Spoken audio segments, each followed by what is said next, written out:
President Muhammadu Buhari tasked judiciary on fight against corruption, just as Vice President Yemi Osinbajo at the 27th African Union meeting in Kigali to enhance development in the region. These and more on today's News Panorama. I am Olajide Bello. Many thanks for joining us.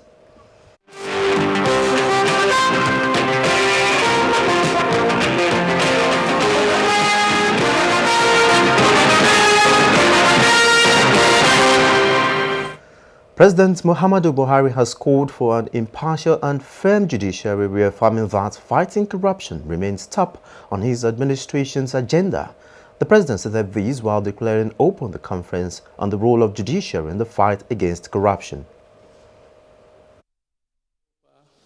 The corruption cases filed by government are not progressing as speedily as they should, in spite of the Administration of Criminal Justice Act of 2015, essentially because the courts allow some lawyers to frustrate the reforms introduced by law.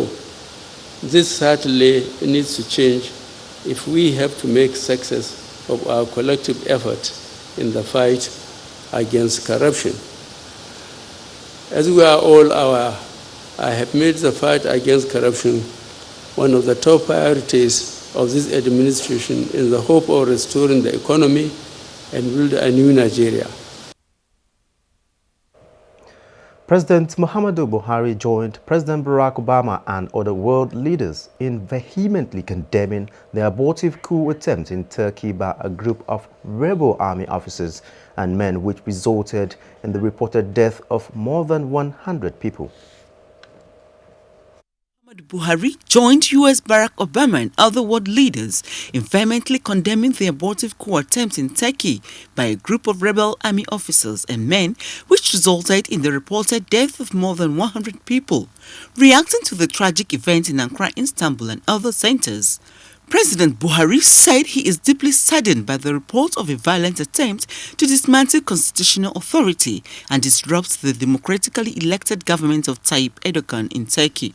President Buhari maintained that democracy provides peaceful option of changing government through ballot box, which does not require violence, pointing out that despite its limitation, democracy is still better and more durable than a violent change of power. President Buhari pledged Nigerian support to government and people of Turkey in their hour of trial. Meanwhile, Turkish authorities on Sunday pressed on with ruthless crackdown against suspects in the failed coup. Some 265 people died in clashes as the coup failed, many of them civilians and police loyal to the government. Turkey President Tayyip Erdogan said he would cleanse the virus from all state institutions because this virus has spread. Tens of thousands of Turks partied into the small hours of Sunday on the main square of key cities to celebrate the failure of the coup. Emotions are running high as funerals for those killed during the coup plot are held. President Erdogan is reported to be among those mourning in Istanbul for the brother of one of his closest advisors. More than 6,000 people have been detained, and there are expectations that numbers could rise further. Uche Nwizu, NTA News. Moving now to Kigali, in furtherance to achieving the goal of integration, the African Union has launched a new African passport that will facilitate free movement of people on the African continent. Vice President Yemi Osinbajo, who is leading Nigerian delegation to the 27th African Union meeting in Kigali, the Rwandan capital, spoke to State House correspondent Jide Onifade on the position of Nigeria on the new development.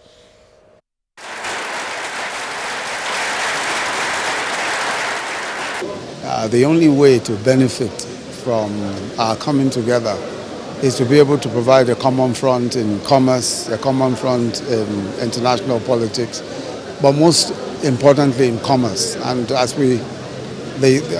what we've seen is that we need to be able to maximize our market, the market size. Africa is a huge market if we work together.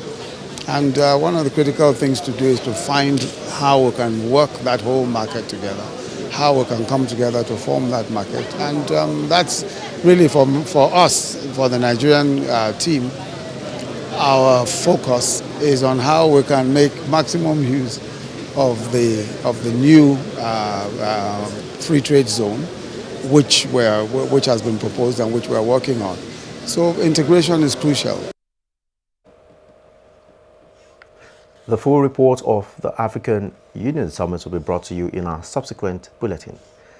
Now, the current security operations and strategy in the Northeast is to be reviewed to reflect the successes so far recorded in counterinsurgency operations through deployment of police to liberated communities. Acting Inspector General of Police Idris Ibrahim said this in Maiduguri while on assessment tour of Borno State, along with the heads of other security agencies. Mohammed Goni completes the story. Former President Olusegun Obasanjo had, while condoling the show of Borno government and people of the state over the demise of late Dr. Shetima Ali Munguno, described him as a complete gentleman in his own right. The former president added that, from the historical perspective, the deceased was one of the founding fathers of Nigeria with whom he had opportunity to work under the Gowon administration. Welcoming the former president, Governor Kashim Shetima described the visitor as an icon, an institution, an epitome of integrity, who has always identified with the people of Borno in their trying moment, recalling Obasanjo's visit to the deceased during his last visit to the state 4 months ago. Shehu of Borno, Alhaji Abubakar Ibn Umar Garba El Kanemi, thanked the former president for the condolence visit, saying Shetima Ali Munguno's death is a loss to the whole country, adding that the deceased had always stood for justice and served the nation in various capacities. The former president was also at the residence of the deceased to condole the bereaved family, while the entourage prayed for the departed soul and the family. Also in Maiduguri on condolence visit were the Inspector General of Police, accompanied by the Controllers General of Prison, that of Immigration, as well as the Commandant General of Civil Defense Corps. Similarly, Minister of State for Power Works and Housing, Mustapha Baba Shakuri, as well as former Governor of Borno State, Ali Modu Sharif, condoled the bereaved family, and they described the deceased death as monumental loss. In Maiduguri, Mohammed Goni, NTN. The bill for a law to criminalize the offenses of kidnapping and cattle rustling has been passed into law by the Naija State legislature. Fatima Osman reports about the passage of the executive bill followed submission of a report by Joint Committee on Security and Judiciary to the House, which seeks to provide punishment for the offenses of kidnapping and cattle rustling with a view to mitigating the menace, which is fast becoming a culture, especially among herdsmen. To this end, the committee had earlier invited stakeholders, including the herders, security operatives, representatives of civil society organizations, and the officials of the State Ministry of Justice to obtain opinion with a view to having the best mechanism in place to stampede the menace. Hence, the passage of the bill after it was read out clause by clause in a committee of all chaired by the Speaker Ahmad Marafa. The law defines cattle to include sheep, goats, cows, donkeys, camels, dogs, and pigs, whose theft attract 5 years imprisonment and forfeiture of property, while the offense of kidnapping attracts 20 years imprisonment. We included if a kidnapper raped any lady, he should be sentenced to life imprisonment. We are happy today that we have this stringent law that will take care of these criminals in our country. The Speaker, while directing the clerk to make clean copies for the Governor's accent, appreciated the Joint Committee members for their efforts in ensuring proper scrutiny of the bill and ensuring all stakeholders' input. He said the law is long overdue and he is optimistic it will drastically reduce the offences which before now lacks mechanism for prosecution. The new law repeals Section 271, 272, 273, 274, 275 and 277 of the Penal Code Cap 94 laws of 1989. In Mina, Fatima Usman, NTA News. The federal government school feeding program is set to take off our 7th pilot state visit Osun State to understudy the existing program in the state. The learning visit was organized by the Vice President. Yemi Akintunde reports. The learning visit to Osun State, Lagos, Ogun, Oyo, Enugu, Kwara, Kaduna, and Borno. Members of the delegations from the various states included educationists, nutritionists, agricultural experts, health officers, and allied professionals. In a paper, the Deputy Governor, Titi Lauye Tomori, outlined the integral parts of the complex scheme, which she said had generated over 60,000 employments. President Muhammad Buhari campaigned that he would introduce the school feeding program all over Nigeria. because you saw the impact in Osun. It has addressed unemployment. It has also boosted agriculture. So what I want to advise all states in Nigeria to do is to key into this program. Osun State has been paying 50 naira per child per meal, but the federal government is to make it 70 naira. Looking forward to more states engaging with the federal government in regards to implementing the school feeding program in their states. 8 papers delivered by the various departments involved in the feeding program, while the delegates were engaged in field work and the capacity building session for the federal team. Every state have their own peculiarities.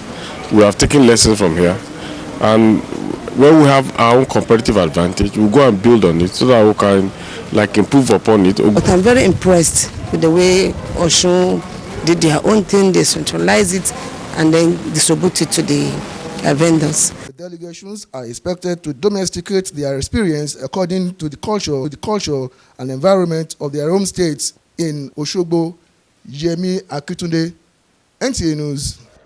Away from federal government school feeding, a new president of the National Council of Women Societies has emerged. She is Mrs. Gloria Laraba Shoda, who was declared winner of the 2016 general elections. The results signed by the Minister of Women Affairs, Aisha Jumai Al-Hassan, show that Mrs. Gloria polled 574 to beat her closest rival, Dame Mawei Fati Williams, who scored 186 votes. Talatu Ezrike has the details. Politics at its best at the 2016 National Council of Women Societies general elections.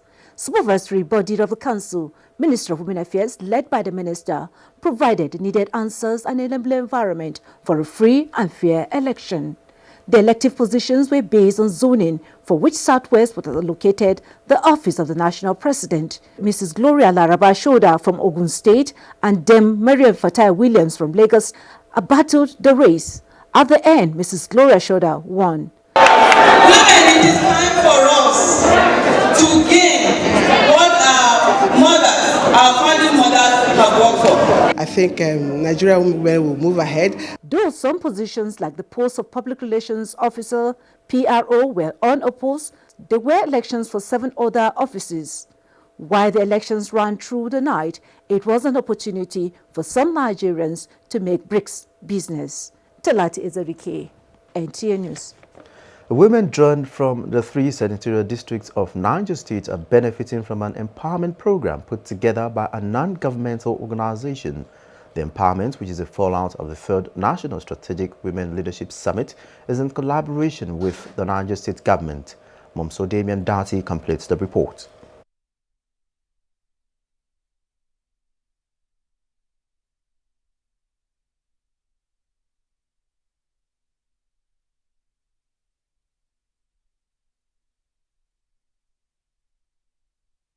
Sorry for the loss of audio of that report. Moving on now, this is Panorama on NTA. Let's take some messages now. More reports shortly. Stay with us. The struggle for independence had been a long and tough one. Our founding fathers and compatriots sacrificed their comfort and even shed their blood. We cannot at this point in history afford to spirit away their sacrifices for immediate but temporary gains of today. Let us emphasize what unites and not what divides us. Working for the unity of purpose with a stronger vision for a better tomorrow. NTA, growing with the nation. Together, no matter where you come from, no matter your religion, we are one. Let's live together. Let's stop fighting each other. Let us live as one. It doesn't matter where you come from, your tribe or religion, man, woman or child. It doesn't matter who you are. Put Nigeria first. No matter where you come from, no matter your religion, we are one. Let's live together. How can we develop when we're always in crisis? Families have become refugees in their country. No matter our differences, show some understanding. No matter where you come from, no matter your religion, we are one. Let's live together. Nigeria, the only country we can train with remarkable potentials to excel. Let us believe in ourselves and change our attitude for the sake of our country and generations unborn. Let us revive our cultural values, which are our essence as a nation. Let us renew the spirit of patriotism and hope in our dear country. Do not take or give bribe. Be punctual always. No more African time. We can't expect to be global citizens and operate on African time. Join the queue. Insist that people are attended to on a first-come basis, no matter who they are or where they come from. Nigeria, good people, great nation. Welcome back, and if you're just joining us, this is NTA News Panorama. Now, to ensure a smooth and seamless transition to the Sustainable Development Goals, the Nigerian government is partnering the business community to fashion out a sustainable implementation model. At a session on business contribution to the SDGs in Abuja, Senior Special Assistant to the President on SDGs, Adejoke Orelope Adefulure, said this is part of the country's drive to reduce the huge financial gap that has a tendency to hamper progress on the SDGs. Claire Adelabu Abdulrazak reports. In scope and content, some development experts consider the SDGs most ambitious. The major concern is, in the light of budgetary constraints in implementing countries, who funds it? The International Conference on How to Fund the SDGs in Addis Ababa, however, prescribes mobilization and effective use of domestic resources. This places the burden of strengthening tax systems and other regulatory framework on implementing countries. Experts, however, say only private sector involvement in the implementation of the SDGs can make it happen. In this regard, SDGs Nigeria has inaugurated a smart partnership with the organized private sector. At a session on business contribution on the Sustainable Development Goals in Abuja, Senior Special Assistant to the President on SDGs, Adejoke Orelope Adefulire, hints on the expectations from the sector. We encourage the private sector to invest in areas critical to sustainable development and shift to more sustainable consumption and production patterns. Minister of Environment said to achieve target, however, the business model has to shift from profit-making. Facilitator of the session, Tonye Ko, said the private sector will create a voice and a link at the highest level of the United Nations. And the private sector is very, very well clued on when it comes to ensuring that they are meeting targets. So if you can give them this target and say this is what the United Nations wants to achieve in terms of sustainable goals, and you are already meeting it, how does that then impact and translate back at the global level to say that Nigeria is actually meeting those goals?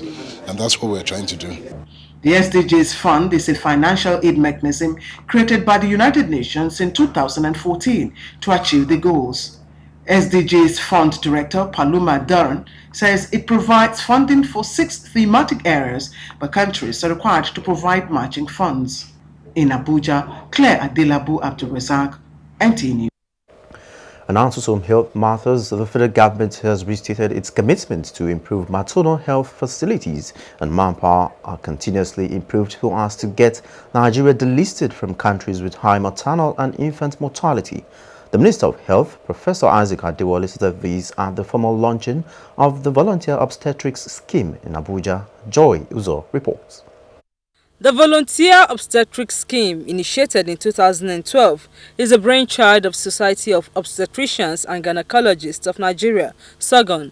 It will have experts of the society working in tertiary and private hospitals commit regular hours of their time to render free of charge consultancy services in primary health centers nearest to their place of work.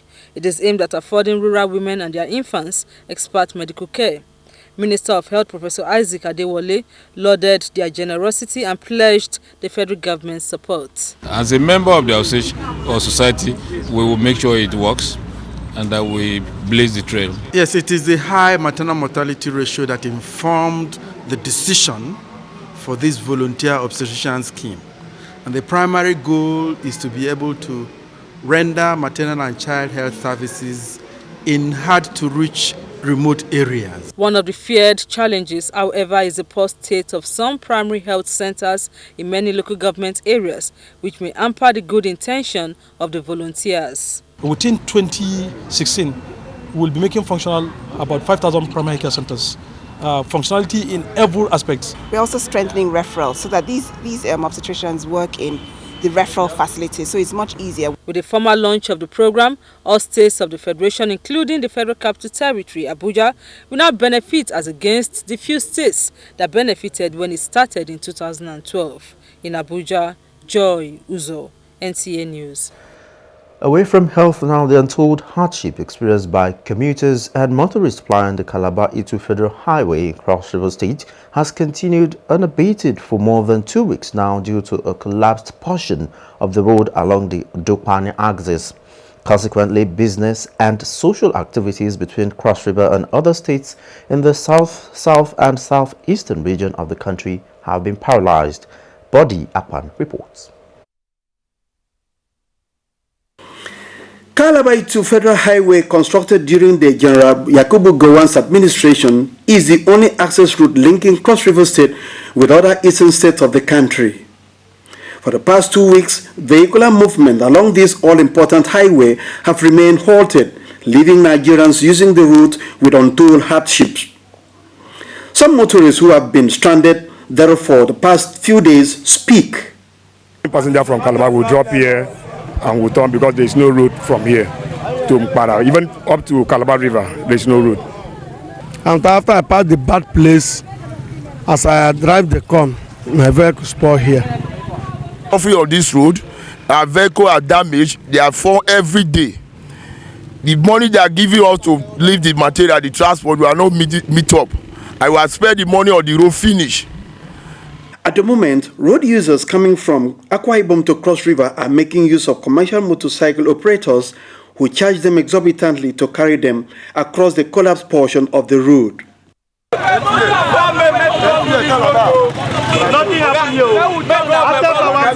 Road is very, very bad.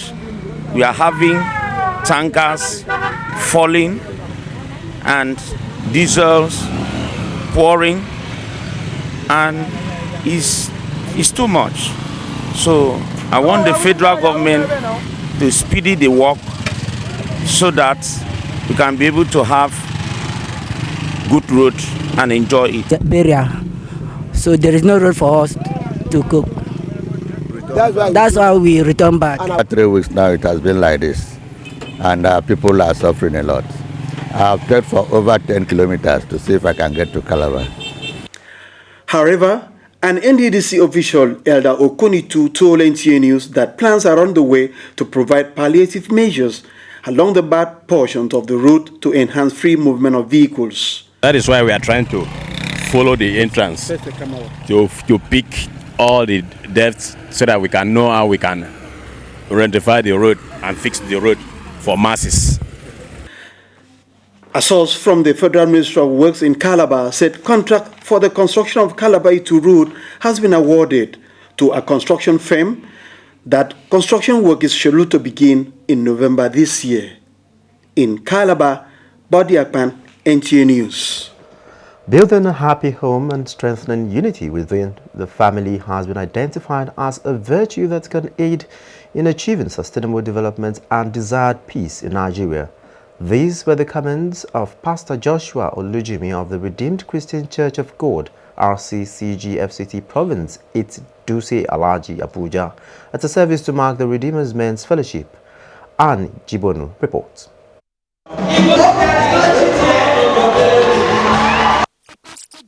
Olujimi, sustaining mutual relationships in homes will go a long way in helping the nation overcome her current challenges and avert future ones.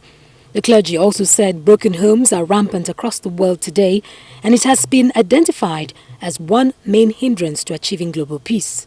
For us to enjoy peace, expected peace, our home must be united. Husband and wife must speak the same language, and we must extend it to our children. So our aim today is to make sure that every family seated in the church are living happily. At the service, which centered on happy homes, guest preacher Pastor Rotimi Ibidu advised fathers in Nigeria to be more understanding and steadfast in their fatherly roles. Without character, you cannot sustain each other. You must have a workable character that will oil and lubricate your marriage. Special prayers were offered for peace and stability in Nigeria as the men's fellowship also ministered to the congregation. In Abuja, Anne Jibuno, NTA News. And on sports, a new ball game similar to football that will entertain and promote development goals in Nigeria and the world has been proclaimed in Lagos. Adeola Mokivi has details of these and more on our sport update. The game, presently called the Beautiful Game, is the invention of Dr. Boniface Opia of the Delta State University, Asaba campus. The game, he says, is not just to put the ball into the net like football, but to target and achieve specific goals, which is to promote peace and conciliation, gender equality and equity, and education and learning. We don't seek to rival an existing organization. What we've done is to research into coming up with a new sport that will address what we have seen and what the rest of the world have seen too as lapses that are embedded in the current game of football. A goodwill message from Dr. Samuel Ogbamudia endorsed the game and called on the federal government to adapt and support it. The operational name of the game, method of play and administrative framework will be showcased at a future date. Brazilian troops are set to deal with potential attacks during the Olympic Games as about 500 security forces underwent a security exercise near one of the Olympic venues. This happened a day after a devastating attack in France. With Sports News Update, Adeola Omokive, NTA News. And that's it on NTA News Panorama. Many thanks for being a part of it. I am Olajide Bello. Good afternoon.